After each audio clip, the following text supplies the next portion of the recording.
Hello good morning students. बेटा 4.2 exercise में determinants की प्रॉपर्टीज़ का हम यूज करेंगे। तो हम पहले 4.2 का बेसिक कर लेते हैं, मतलब जितनी भी प्रॉपर्टीज़ हमारी यूज होती हैं वो सारी प्रॉपर्टीज़ आज हम रिवाइज कर लेंगे। ठीक है, तो चलिए देखते हैं प्रॉपर्टी 1 क्या कहती हैं। प्रॉपर्टी 1 है the value of determinant remains unchanged if its rows are changed into columns and columns into रोज।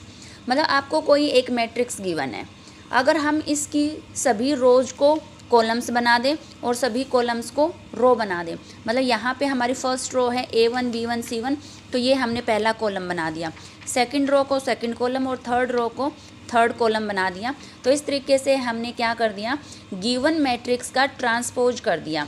तो जो गिवन मैट्रिक्स है जब हम उसका डिटर्मिनेंट निकालेंगे तो उसका भी डिटर्मिनेंट वही आएगा जो कि इस ट्रांसपोज मैट्रिक्स का आएगा।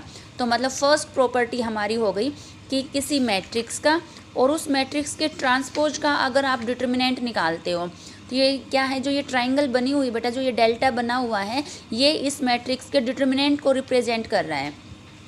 तो फर्स्ट प्रॉपर्टी क्या कहती है हमारी कि किसी मैट्रिक्स का डिटर्मिनेंट और उसके ट्रांसपोज का डिटर्मिनेंट सेम होता है। ठीक है, ये हमारी फर्स्ट प्रॉपर्टी हो गई।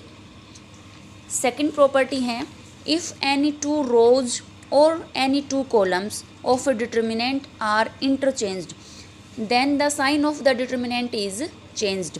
मतलब अगर किसी मैट्रिक्स में अगर हम किसी दो रो को या किन्हीं दो कॉलम को आपस में इंटरचेंज कर दें तो हमारे डिटर्मिनेंट का साइन चेंज हो जाता है।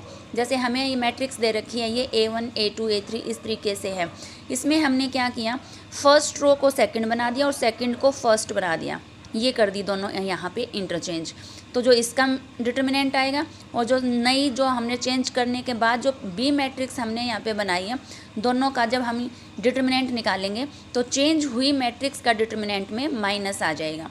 मतलब आपने कोई दो रो चेंज कर दी, ये दोनों चेंज कर दी तो एक माइनस आ जाएगा। दोबारा से आप फिर से चेंज करना चाहोगे किन्हीं दो कॉलम को या किन्हीं दो रो को, तो फिर से माइनस आ जाएगा। मतलब जितनी बार आप किन्हीं दो रो या किन्हीं दो कॉलम्स को चेंज करोगे उतनी ही बार आपका माइनस यहाँ पे अपीयर होता जाएगा। एक बार करते हो तो एक माइनस आ जाएगा, दो बार यही प्रॉपर्टी आपने अप्लाई किया है तो आपका एक माइनस और आ जाएगा, माइनस माइनस यहाँ पे प्लस आ जाएगा। तो इसी रूल को यहाँ पे जनरलाइज किया गया है कि इसने क्या लिखा, if any row or column of a determinant A is passed over n parallel rows or columns, that is by interchanging two rows or columns n times repeatedly। मतलब किन्हीं दो रो को या किन्हीं दो कॉलम्स को आप बार बार चेंज कर रहे हो, इसने लिखा है कि वो n टाइम्स आप अगर उसको चेंज करते हो, तो मैंने कहा था एक बार चेंज करोगे तो एक माइनस आ जाएगा, दो बार करोगे तो यहाँ पे -1⁻² पावर आ जाएगी। अब इसने n टाइम्स आपने चेंज किया है दो रोज या किन्हीं दो कॉलम्स को, तो -1 क्या आ जाएगी, n आ जाएगी। मतलब डिटर्मिनेंट की वैल्यू तो वही रहेगी, बस उसके आगे माइनस प्लस का सिंबल हमारा चेंज हो जाएगा। ठीक है, ये थी हमारी सेकंड प्रॉपर्टी। अब है हमारी थर्ड प्रॉपर्टी।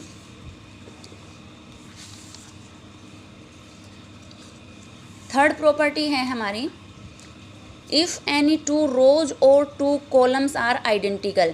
मतलब जो हमें मैट्रिक्स गिवन है, इस मैट्रिक्स के अंदर अगर जैसे यहाँ पे अगर हम देखें कि जो ये हमारी सेकंड रो है और जो ये थर्ड रो है ये दोनों सेम है, अगर दोनों हमारी मैट्रिक्स की रो या कोई भी दो कॉलम सेम है then the value of the determinant is 0।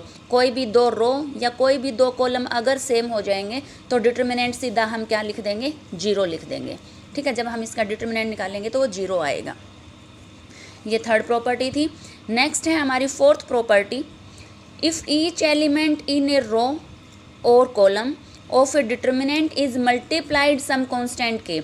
ये क्या कह रहा है कि अगर हमें कोई मैट्रिक्स दे रखी है, ठीक है, उसके किसी एक रो को या किसी एक कॉलम को, सिर्फ एक रो या कोई एक कॉलम को ही हम किसी कांस्टेंट से मल्टीप्लाई करते हैं, किसी के से हमने मल्टीप्लाई कर दिया, तो जो इस मैट्रिक्स का डिटर्मिनेंट हमने निकाला, इस मैट्रिक्स का जो डिटर्मिनेंट निकला है, एक ही रो को हमने स्केलर से मल्टीप्लाई किया था के से, तो जो डिटर्मिनेंट आएगा वो भी के से मल्टीप्लाई हो जाएगा।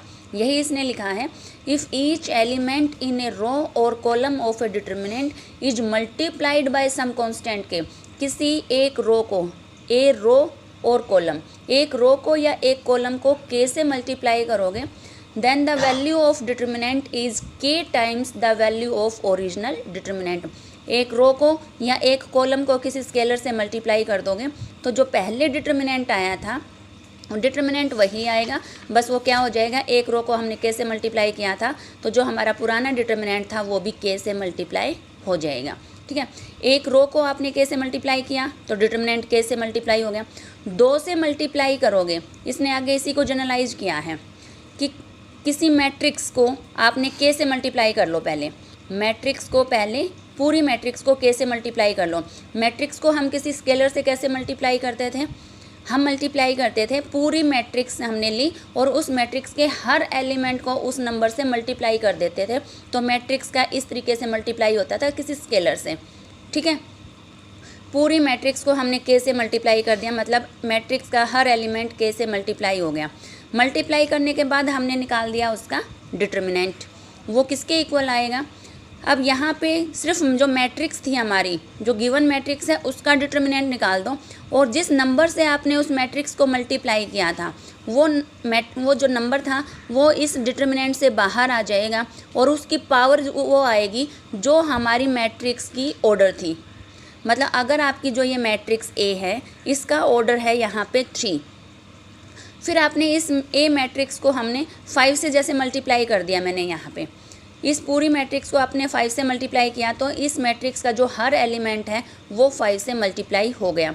तो जब हम इसका डिटर्मिनेंट निकालेंगे तो वो डिटर्मिनेंट क्या आएगा, जो गिवन मैट्रिक्स थी मेरे पास ABC उसका डिटर्मिनेंट निकाल दो और यहाँ पे मैंने 5 से मल्टीप्लाई किया था, स्केलर मैंने यहाँ पे 5 लिया है तो 5 की पावर आ जाएगी, जितना इस मैट्रिक्स का ऑर्डर था वो पावर आ जाएगी के की।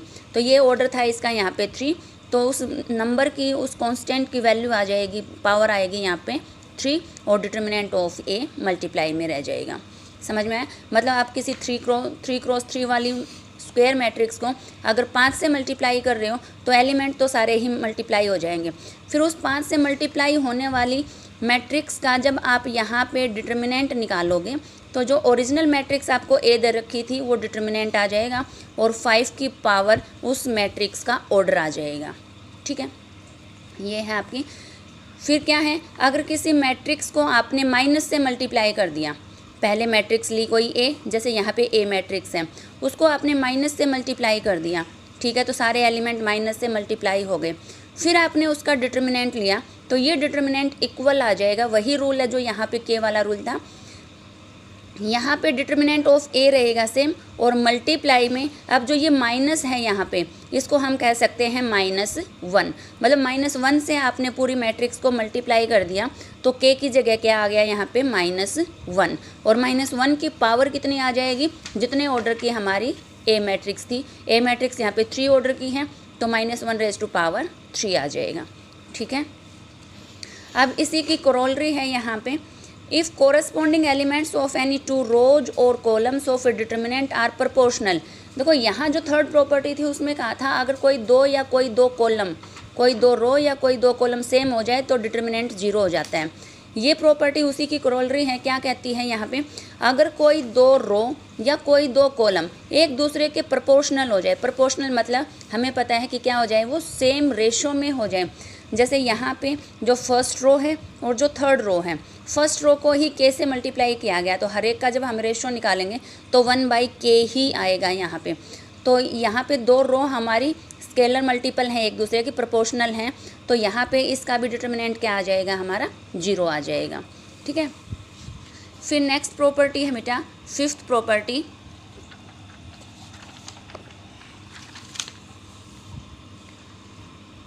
if each element of a row or column of a determinant is expressed as a sum of 2 terms, then the determinant can be expressed as sum of 2 or more determinants. Means क्या कह रहा है ये, यहाँ पे आके देखो इसे, आपको कोई मैट्रिक्स गिवन है, इसके किसी एक रो में या कॉलम में, जैसे इसमें यहाँ पे ये जो कॉलम दे रखा है ये 2 टर्म्स का यहाँ पे सम दे रखा है। ठीक है, तो अब इस मैट्रिक्स का हम डिटर्मिनेंट कैसे निकालेंगे, हम क्या करेंगे, इस मैट्रिक्स से, इस डिटर्मिनेंट से हम 2 डिटर्मिनेंट बना करके लाएंगे। ठीक है, यहाँ पे जो मेरा ये फर्स्ट कॉलम का जो ये फर्स्ट पार्ट है, देखो कॉलम तो मेरा ये फर्स्ट यहाँ है, इस फर्स्ट कॉलम में ये 2 का सम है, तो यहाँ पे हम जो पहला डिटर्मिनेंट बनाएंगे उसमें जो ये मेरी पहली कॉलम की पहली पार्ट है, इसको मैं बना दूँगी मेरा पहला कॉलम। ठीक है, ये सेकंड को हम यहाँ पे मिस कर देंगे, मतलब A1 A2 A3 मेरा फर्स्ट कॉलम बनेगा, और जो मेरा ये सेकंड और थर्ड कॉलम है ये दोनों यहाँ पे सेम रहेंगे। ये डिटर्मिनेंट बनाएंगे प्लस अब जो यहाँ फर्स्ट कॉलम का जो ये सम कर रखा है, जो ऐड कर रखा है पार्ट यहाँ पे α1 α2 α3, ये सेकंड डिटर्मिनेंट बनाऊंगे, और सेकंड डिटर्मिनेंट का ये α1 α2 α3 क्या बन जाएगा, फर्स्ट कॉलम बन जाएगा। ठीक है, और जो आपका ये सेकंड कॉलम और थर्ड कॉलम है ये यहाँ पे सेम रह जाएंगे। समझ आया, मतलब यहाँ पे 2 का सम है, तो आप फर्स्ट डिटर्मिनेंट बनाओ, जो ये फर्स्ट लाइन है ये यहाँ पे फर्स्ट कॉलम बन जाएगा, सेकंड थर्ड आपका सेम रहेगा। फिर जो यहाँ पे प्लस कर रखा है फर्स्ट कॉलम में, ये हमारा फर्स्ट कॉलम बन जाएगा, और सेकंड और थर्ड कॉलम यहाँ वाले सेम रह जाएंगे। तो इन दोनों का डिटर्मिनेंट निकालो और उन दोनों का हम क्या कर दें, सम कर दें, तो इसका जो डिटर्मिनेंट कंप्लीट का जो आंसर आएगा वो इसके आंसर के इक्वल आ जाएगा। ठीक है, नेक्स्ट प्रॉपर्टी है 6th property, the value of a determinant is unaltered, मतलब चेंज नहीं होगी डिटर्मिनेंट की value, if to each element of any row और column be added some multiple k. मतलब ये क्या कह रहा है हमें कि अगर जैसे हमें ये कोई मैट्रिक्स दे रखी है, हमें इसका डिटर्मिनेंट निकालना है, तो ये कह रहा है कि जो इस मैट्रिक्स का डिटर्मिनेंट आएगा ना, वो अगर इसका जो डिटर्मिनेंट आ लिया, मान लिया हमने उसको नाम दे दिया है यहाँ पे डेल्टा। अब हमने क्या किया है कि जो मेरा ये सेकंड कॉलम है, इस सेकंड कॉलम को मैंने किसी कांस्टेंट k से मल्टीप्लाई करके और फिर इसके अंदर कॉलम 1 के अंदर ऐड कर दिया। सेकंड कॉलम को k से मल्टीप्लाई किया और यहाँ पे फर्स्ट कॉलम में मैंने ऐड कर दिया A1 + KB1। और अब देखो हमने चेंज क्या किया है, फर्स्ट कॉलम में चेंज किया है, तो आप लिखोगे C1। ठीक है, C1 में क्या चेंज किया, C1 में मैंने ऐड किया है K टाइम्स C2, ये ऑपरेशन लगाया है। अब जब हम एक्सरसाइज करेंगे तो उसमें हर एक में ये ऑपरेशन लगाएंगे। क्या ऑपरेशन लगाया, जिसमें आप चेंज करना चाह रहे हो, मैंने C1 में चेंज किया, मतलब फर्स्ट कॉलम में आपने चेंज किया है। क्या चेंज किया है कि मैंने C1 में C2 को K से मल्टीप्लाई करके और C1 में ऐड कर दिया। C2 था मेरा B1 B2 B3, मैंने इसको K से मल्टीप्लाई किया और C1 में ऐड कर दिया, तो मतलब मेरा कंप्लीट चेंज हुआ है C1 में, तो मेरा C1 ये बन के आ जाएगा। अब मैंने सेकंड कॉलम और थर्ड कॉलम में कोई चेंज नहीं किया, तो ये हमारे दोनों एज इट इज आ जाएंगे। ठीक है, ये तो था ऑपरेशन। अब यहाँ पे क्या है कि इस मैट्रिक्स का डिटर्मिनेंट निकालो, या ये ऑपरेशन लगाने के बाद जो ये मैट्रिक्स यहाँ पे बन गई है इसका डिटर्मिनेंट निकालेंगे। दोनों डिटर्मिनेंट क्या रहेंगे हमारे यहाँ पे, सेम रहेंगे। अनअल्टर्ड का मतलब यही है कि दोनों का डिटर्मिनेंट हमारा सेम आएगा। ठीक है, अब नेक्स्ट प्रॉपर्टी देखते हैं बेटा, लास्ट प्रॉपर्टी है हमारी, the determinant of product of square matrices of same order. ठीक है, क्या कह रहे हैं कि अगर आपने 2 स्क्वायर मैट्रिक्स ली हैं और इन दोनों का ऑर्डर सेम है, आप इन दोनों की पहले प्रोडक्ट कर दीजिए और फिर एक साथ में डिटर्मिनेंट कीजिए। मतलब पहले हमने A और B मैट्रिक्स का, A और B मैट्रिक्स कैसी होनी चाहिए, यहाँ पे स्क्वायर मैट्रिक्स और सेम ऑर्डर की होनी चाहिए। ठीक है, तो यहाँ पे हमने क्या किया, फिर मल्टीप्लाई करने के बाद में उसका डिटर्मिनेंट लिया, तो ये डिटर्मिनेंट किसके इक्वल आएगा, दोनों मैट्रिक्स का अलग अलग से डिटर्मिनेंट निकाल दो और फिर बाद में उनकी मल्टीप्लाई करो। मतलब एज ए रिजल्ट आप इसको याद रखो, तो ये प्रॉपर्टी क्या कहती है, 2 की मल्टीप्लाई करो 2 मैट्रिक्स की, बाद में उसका डिटर्मिनेंट निकाल लो। ये किसके इक्वल आएगा, दोनों मैट्रिक्स का अलग अलग से डिटर्मिनेंट पहले निकाल के बाद में मल्टीप्लाई करो। तो ये इसका डिटर्मिनेंट खोलने का फॉर्मूला हो गया कि अगर 2 की मल्टीप्लाई है मैट्रिसेस की, तो उसका ऊपर डिटर्मिनेंट कैसे खुलेगा, दोनों के ऊपर डिटर्मिनेंट मल्टीप्लाई में अलग अलग लग जाएगा। ठीक है, ये हमारी थी 7 प्रॉपर्टी। अब इन्हीं प्रॉपर्टीज़ के ऊपर हमारी बेस्ड एक्सरसाइज जो बेटा वो हम करेंगे। आज के लिए इतना ही, थैंक यू।